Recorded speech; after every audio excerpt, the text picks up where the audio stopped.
नमस्कार साथियों, स्वागत है आप सभी का यूपीएससी पर। मैं हूं अंकित अवस्थी, आप हैं मेरे साथ में आज के एक बहुत ही इंटरेस्टिंग इशू में। और वो इंटरेस्टिंग इशू है आप लोगों के लिए मेरे प्यारे साथियों कि क्या भारत और चीन के बीच तनाव की नई वजह बनेगा कृत्रिम वर्षा। और कृत्रिम वर्षा के साथ साथ हमने जो शब्द यूज किया है वो है क्लाउड सीडिंग। क्या है मेरे प्यारे साथियों ये पूरा विषय, आइए हम आपके साथ में इस विषय को पूरे विस्तार से डिस्कस करते हैं और साथ में बताते हैं कि यह इंटरनेशनली बहुत सारे न्यूज़पेपर्स में कवर किया गया है, इंक्लूडिंग मेरे प्यारे साथियों द गार्जियन इसे लगातार 2 महीने से यानी 2 महीने पहले इस मुद्दे को उठाया हुआ है। इंटरनेशनली मेरे प्यारे साथियों सीएनएन ने इस मामले को उठाया हुआ है। इससे आप अंदाजा लगा सकते हैं कि यह इंटरनेशनल एक ऐसा मुद्दा है जिसको लेकर के भविष्य के अंदर ये चिंताएं व्यक्त की जा रही हैं कि भारत और चीन के बीच में इस नए विषय के कारण विवाद हो सकता है। तो अब ये क्या है क्लाउड सीडिंग, आइए पहले इसे समझते हैं और भारत और चीन का भविष्य इससे किस प्रकार प्रभावित हो सकता है उसके बारे में चर्चा करते हैं। मेरे प्यारे साथियों, जिन्हें आप इस समय फोटो में देख रहे हैं ये हैं शी जिनपिंग, जो कि इस समय चाइना के राष्ट्रपति हैं।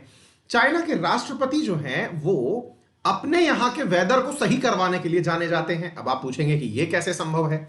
मेरे प्यारे साथियों, मैं आपको बताऊं कि चाइना में जब भी कोई बड़ा इवेंट होता है, नेशनल इवेंट होता है, लेट्स से कि यहां की कम्युनिस्ट पार्टी की जो सालाना बैठक होती है, उस सालाना बैठक के समय पर वहां पर मेरे प्यारे साथियों आकाश में बन रहे बादलों को उड़ा दिया जाता था। ये आज की प्रथा नहीं है, ये बहुत सालों से ऐसा करते आ रहे हैं। फिर आप पूछेंगे कि बादल उड़ा दिए जाते थे, इसका क्या अर्थ निकलेगा।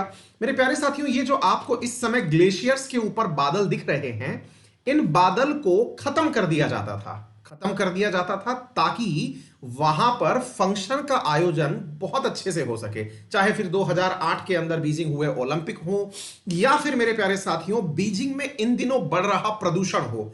जब भी प्रदूषण बढ़ता है, एक साइंस का फैक्टर है, अगर आपको पता हो कि प्रदूषण बढ़ने की प्रमुख रीजनों में, जैसे मान लीजिए जब बहुत ज्यादा आपके यहां स्मॉग रहने लगे, स्मॉग प्लस फॉग रहने लगे, तो प्रमुख कारणों में कहा जाता है कि अगर बादल के कारण जो धुआं जमीन से उठी थी अगर वो आसमान में नहीं जा पाई तो वो वहीं घुटन पैदा करती है। बीजिंग में भी दिल्ली जैसे हालात रहते हैं और बहुत ज्यादा बिगड़ जाते हैं कई बार वो हालात जब बादल होते हैं, तो वहां का पॉल्यूशन बीजिंग की परिस्थितियां बहुत असामान्य कर देता है। तो चाइना की सरकार के द्वारा मेरे प्यारे साथियों इन बादलों को उड़ा दिया जाता है। अब आपके मन में एक सवाल आएगा कि बादल उड़ा दिए जाते हैं, बादलों को बरसा दिया जाता है, ये होता कैसे है। आइए मैं आपको थोड़ा सा बादलों का इतिहास बताता हूं। मेरे प्यारे साथियों, जिन बादलों को हम देखते हैं इन्हें इनकी ऊंचाई और आकार के आधार पर मेरे प्यारे साथियों कुछ विभिन्न प्रकारों में बांटा जाता है। जो हमको सबसे नजदीक बादल दिखाई देता है, जो हमारे बिल्कुल नजदीक उपस्थित होता है मेरे प्यारे साथियों, वो निम्बो स्ट्रेटस प्रकार का होता है। देखिए आकार के आधार पर अगर मैं कहूं तो जो तस्तरी के आकार जैसे होते हैं वो स्ट्रेटस कहलाते हैं। स्ट्रेटस मतलब शीट जैसी आकार के जो हो वो निम्बो स्ट्रेटस, अगर नजदीक है स्ट्रेट तो निम्बो स्ट्रेटस, अगर वो मध्य में है, मध्य से मतलब नजदीक से थोड़ा ऊपर की तरफ है तो एल्टो स्ट्रेटस, और अगर सबसे ऊपर यदि स्ट्रेट बनी हुई है, सबसे ऊपर बोले तो 10 किलोमीटर ऊंचाई तक अगर बादल हैं और स्ट्रेटस यानी कि शीट जैसे हैं तो उन्हें आप सीरो स्ट्रेटस कहते हैं। तो ऊंचाई के आधार पर निम्बो स्ट्रेटस, अल्टो स्ट्रेटस, सीरो स्ट्रेटस, ये कुछ प्रकार हैं बादलों के, ठीक है ना। इसमें से अगर बादल गोलाकार आकृति ले लें, नींबू जैसी आकृति ले लें, तो मेरे प्यारे साथियों इन्हें क्यूमुलस प्रकार की आकृति कहते हैं। इनमें से मेरे प्यारे साथियों कई बार ऐसे बादल भी होते हैं जो शुरू तो बहुत नीचाई से होते हैं, लगभग 2 किलोमीटर से ही बनना शुरू होते हैं और वो 8 किलोमीटर ऊंचाई तक लगातार बने रहते हैं। इन्हें हम क्यूमुलोनिम्बस कहते हैं, ठीक है ना। तो ये बादलों का एक सिंपल सा वर्गीकरण मैंने आपको बताया जानकारी के लिए। कारण क्या है कि यही जानकारी अब आपके काम आने वाली है। चाइना में क्या होता है मेरे प्यारे साथियों, यदि बादल के कारण बारिश करवानी हो या फिर बादलों को हटाना हो, दोनों ही प्रकार की परिस्थितियां हो सकती हैं, या तो बारिश करवानी हो या बादलों को उड़ा के भगाना हो। चाइना में क्या किया जाता है मेरे प्यारे साथियों, एक सीडिंग जनरेटर टाइप की एक मशीन यूज में ली जाती है जिसे कहीं भी जमीन पर ऊंचे हिस्से में खड़ा कर दिया जाता है और उससे बहुत तेज गति से, जैसे अपन लोग ये समझे कि जमीन से किसी ने मिसाइल चलाई आसमान के लिए, ऐसे ये लोग अपनी एक ऐसी मिसाइल टाइप की व्यवस्था अपनाते हैं। और जो व्यवस्था है वो इस प्रकार से अपनाते हैं कि वो सीधा आसमान में जाकर के बादलों पर टकराती है और बोले उस व्यवस्था में होता क्या है, तो मेरे प्यारे साथियों उसके अंदर सिल्वर आयोडाइड के कण होते हैं। वो करते क्या है कण, वो कण उन बादलों से टकराते हैं। अब बादलों से टकरा करके बारिश करवा देते हैं। अब आप पूछेंगे कि ये कण जमीन से फेंके गए हैं क्या? मैंने कहा साहब ये दो तरीके के तरीके अपनाते हैं, या तो ये जमीन से बौछार करवाएं या फिर ये हवाई जहाज से सिल्वर आयोडाइड बादलों के ऊपर गिराएं। दोनों ही स्थिति में बादल बारिश बन के नीचे गिर पड़ते हैं। या तो आपने नीचे जमीन पर एक ऐसा जनरेटर लगाया जो सिल्वर आयोडाइड के गोलों को आसमान में भेज रहा है जो बादलों के साथ मिलकर के बारिश कर दे रहा है, या फिर आपने अपने हवाई जहाज में इस प्रकार की मशीन लगाई कि वो सिल्वर आयोडाइड के कण फेंकी और वो सिल्वर आयोडाइड जो है वो बादलों के साथ मिला और बारिश करवा दिया। थोड़ी सी साइंस है साथियों इसके पीछे कि सर ऐसे कैसे होता है कि बादलों से बारिश करवा ली, तो ये मतलब कोई तरीका है क्या इसके पीछे का, साइंस है क्या? जी हां साथियों, क्या होता है कि जो सिल्वर आयोडाइड होते हैं ना, सिल्वर आयोडाइड का जो पार्टिकल होता है वो क्या करता है मेरे प्यारे साथियों, वो पार्टिकल जब बादलों के बीच में पहुंचता है तो बादलों का जो पानी है, वो बादलों का पानी उस पूरी की पूरी पार्टिकल के चारों तरफ चिपक जाता है। उसकी नेचर कोहेसिव प्रकार की है, मतलब अपने साथ में वो चिपका लेता है और एक बूंद जैसी आकृति बना लेता है। मतलब आप ये समझिए यदि बादल है ना, उस बादल में अगर सही से डस्ट भी उड़ जाए, डस्ट भी लग जाए, तो वो भी बारिश की बूंद बन के गिर सकती है। यहां क्या हो रहा है, यहां जो सिल्वर आयोडाइड है वो बारिश की बूंदों को अपने चारों तरफ लपेट लेता है, जो बादलों में उपस्थित हैं, कंडेंस अवस्था में नहीं थी, बस यूं ही छितरी हुई पड़ी थी, उन्हें वो क्लब कर लेता है और वजन बढ़ने से वो बूंद बन के गिर पड़ती है। बादलों में हुई इस वर्षा को मेरे प्यारे साथियों क्लाउड सीडिंग के नाम से जाना जाता है। किस नाम से जाना जाता है? क्लाउड सीडिंग के नाम से जाना जाता है। यह क्लाउड सीडिंग नीचे से भी हो रही है, सीडिंग जनरेटर के माध्यम से, और आसमान से भी हो रही है। तो ये दोनों प्रक्रियाएं आपको पता चलनी चाहिए। ये मैं आपके सामने कुछ यंत्र लेके आया हूं, ये देखिए। ये इनके पास एक हवाई जहाज है मेरे प्यारे साथियों, उसके विंग पर इन्होंने इस प्रकार से अपने ये सीडर लगा रखे हैं। इन सीडरों में ये दवा भर देते हैं, या फिर एक बहुत बड़ा जंबो जहाज ले लेते हैं, उस जंबो जहाज से भी इसी प्रकार से ये सिल्वर आयोडाइड गिरा देते हैं।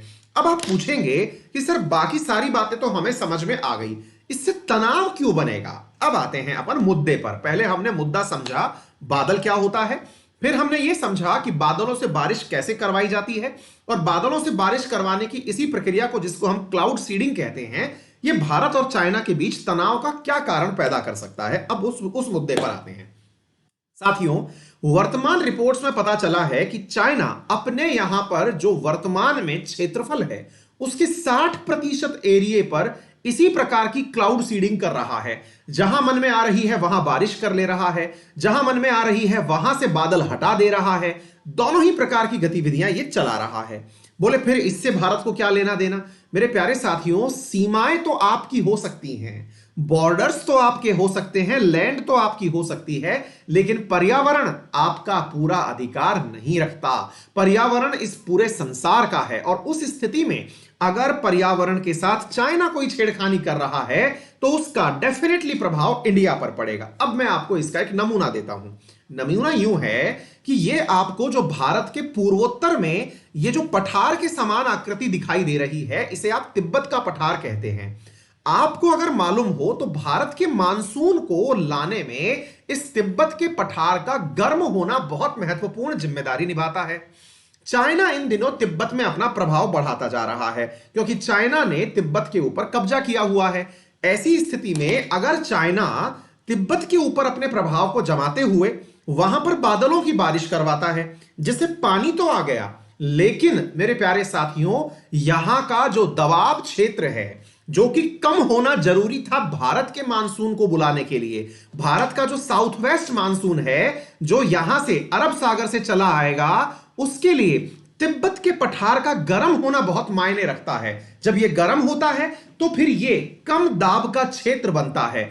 कम दाब का क्षेत्र बनता है तो हमारे मानसून को अपनी तरफ बुलाता है, क्योंकि प्रकृति का नियम है साथियों कि दाब अधिक से कम दाब की तरफ मेरे प्यारे साथियों हवा चलती है।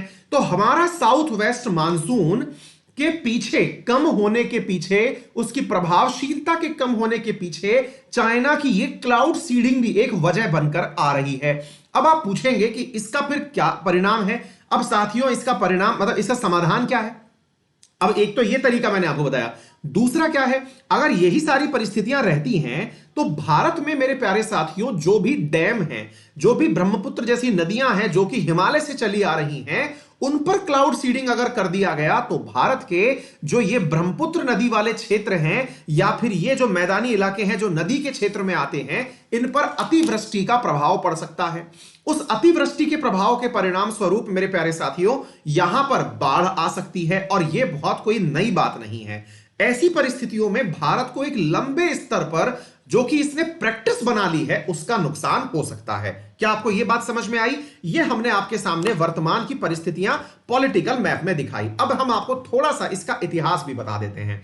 क्या क्लाउड सीडिंग चाइना की खोज है? जी नहीं मेरे प्यारे साथियों, इसका सबसे पहले आविष्कार जो है वो एक अमेरिकी आविष्कारक थे जिनका नाम था विंसेंट शेफर। उन्होंने 1946 में किया था। मेरे प्यारे साथियों, विंसेंट जो कि जनरल इलेक्ट्रिकल कंपनी में काम करते थे, उन्होंने अपने द्वारा इस कार्य का विकास किया और इस प्रकार से उन्होंने बादलों को बरसा करके कई बार तूफानों को दूर भगाया और बारिश जिस जगह नहीं हो रही थी उसका लाभ सुनिश्चित किया।